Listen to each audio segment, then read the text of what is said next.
सबसे पहले खबर शामिल करते हैं कराची से, जहां लांढी एक्सपोर्ट प्रोसेसिंग जोन की फैक्ट्री में लगने वाली आग मजीद फैल गई। मुतासरा फैक्ट्री के साथ वाली फैक्ट्री भी आग की लपेट में आ गई। फायर ब्रिगेड हुकाम के मुताबिक आग तीसरी फैक्ट्री तक फैलने का भी खदशा है। फैक्ट्री में लगने वाली आग को तीसरे दर्जे की करार दिया गया। रेस्क्यू हुकाम का कहना है 15 फायर टेंडर और 3 स्नॉरिकल ऑपरेशन में शामिल हैं। आपको बता रहे हैं कि लांढी एक्सपोर्ट प्रोसेसिंग जोन की फैक्ट्री में लगने वाली आग मजीद फैल रही है। मुतासरा फैक्ट्री के साथ वाली फैक्ट्री भी आग की लपेट में आ गई है। इस पर ही बात कर लेते हैं। सुनो न्यूज़ के नुमाइंदे इबाद उस्मानी हमारे साथ मौजूद हैं। इबाद, कहिएगा कि काफ़ी देर से आग बुझाने का वहाँ पर सिलसिला जारी है। आग की शिद्दत कितनी है और रेस्क्यू हुकाम क्या कहते हैं इस बारे में?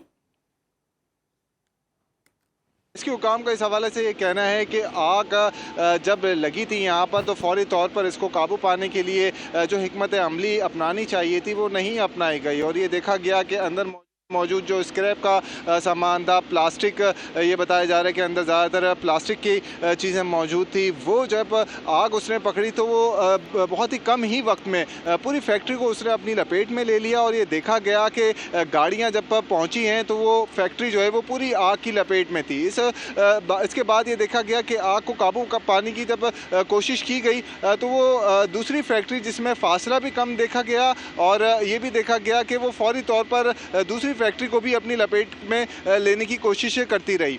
दूसरी फैक्ट्री के अंदर कुछ लुंडा की चीज़ें मौजूद थी जिसमें चप्पलें थी, जूतियाँ था, कपड़े थे, वो चीज़ें थी। उनको फौरी तौर पे मेरे साथ ही मौजूद है, उनको जो है वो बाहर निकाला गया है सामान को और उसके बाद ये देखा गया कि उस फैक्ट्री को भी चंद ही लम्हों में पूरी आग ने उसको लपेट में ले लिया और उसके बाद ये देखा गया कि उसके साथ ही मौजूद एक और पुराने कपड़ों की जो यहाँ पर कारखाना था, गोडाउन था, वो लपेट में आने लगा। लेकिन फायर ब्रिगेड हुकाम की जानिब से फौरी कार्रवाई की गई कि तीसरी फैक्ट्री पर आग ना लगे, उसको कूल रखा गया, उस पर पानी मारते रहे, जबकि दीगर दो फैक्ट्री हैं उस पर फोम और पानी का छिड़काव अभी भी जारी है। जो हमारी बात हुई है डिप्टी कमिश्नर मलीर से, SSP मलीर जुबैर नज़ीर शेख भी यहाँ पर मौजूद थे। उनकी जानिब से बताया गया कि आग जब लगी थी तो यहाँ पर मौजूद जो मुलाजमीन हैं उनको फौरी तौर पर बाहर निकाल लिया गया था। वजूहात बिल्कुल इस वक्त क्लियर नहीं हो सकी है कि आया ये वजूहात क्या हैं आग लगने की, लेकिन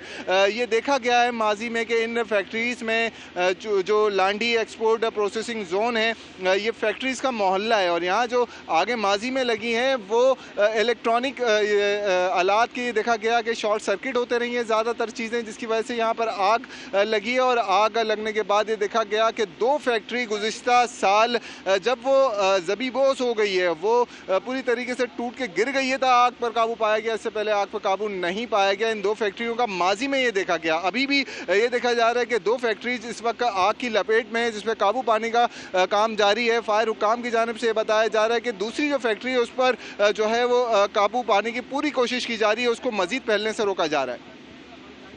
अच्छा, इबाद, कहिएगा, जैसा कि आप कह रहे हैं कि लांढी एक्सपोर्ट प्रोसेसिंग जोन में बेशुमार और भी फैक्ट्रियां हैं। जिस लेन में आग लगी है क्या वो कुशादा गली है या तंग गली है, इसलिए मुश्किलात दरपेश आ रही हैं?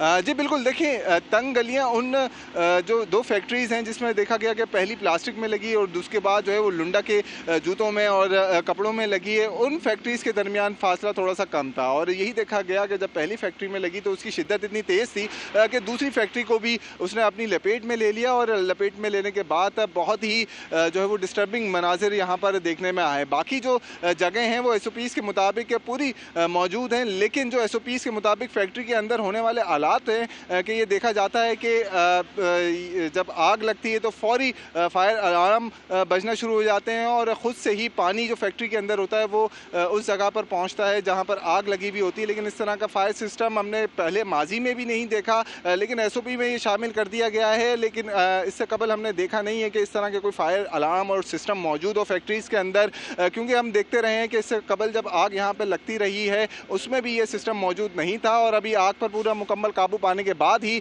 इस हवाले से मुकम्मल बताया जा सकेगा कि आग किस वजह से लगी और अगर ये हालात मौजूद होते तो आग पर काबू पाया जा सकता था या नहीं। अच्छा इबाद, ये भी बताइएगा, क्योंकि अभी ये कहना कबल अज़ वक्त होगा कि आग लगने की वजूहात क्या है, लेकिन फिर भी चूंकि फैक्ट्री है, वहाँ पर केमिकल की बहुत सी चीज़ें भी मौजूद होंगी, तो कुछ मालूम हो सका कि आग लगने की वजूहात क्या थी? क्या कोई शॉर्ट सर्किट था? कुछ बताया जा रहा है रेस्क्यू की जानिब से? देखिए, रेस्क्यू काम जब यहाँ पर पहुँचे हैं तो उनकी जानिब से पहले यही काम किया गया है कि अंदर मौजूद जो मुलाजमीन हैं या कोई शहरी हैं, उनकी मौजूदगी या गैर मौजूदगी के हवाले से यहाँ पर पता किया गया और आग पर काबू पाने की कोशिश की गई। लेकिन आग जब यहाँ पर लगी हुई थी वो इस कदर शदीद थी कि इसकी वजूहात अब तक के सामने नहीं आ सकी है कि आया क्या वजूहात है। जो फायर ब्रिगेड हुकाम की जानिब से बताया जा रहा है कि ये शॉर्ट सर्किट हो सकता है, लेकिन इसको कहना भी जो है वो हतमी तौर पर नहीं बताया जा रहा है कि आग इसी वजूहात से लगी है। लेकिन आग जो लगने की जो वजूहात यहाँ पर माजी में देखी गई हैं वो शॉर्ट सर्किट ही बताई जाती रही हैं। अच्छा, ये बात कहिएगा कि अभी वहाँ पर कौन-कौन सी इमदादी टीमें इस ऑपरेशन में मसरूफ़ हैं?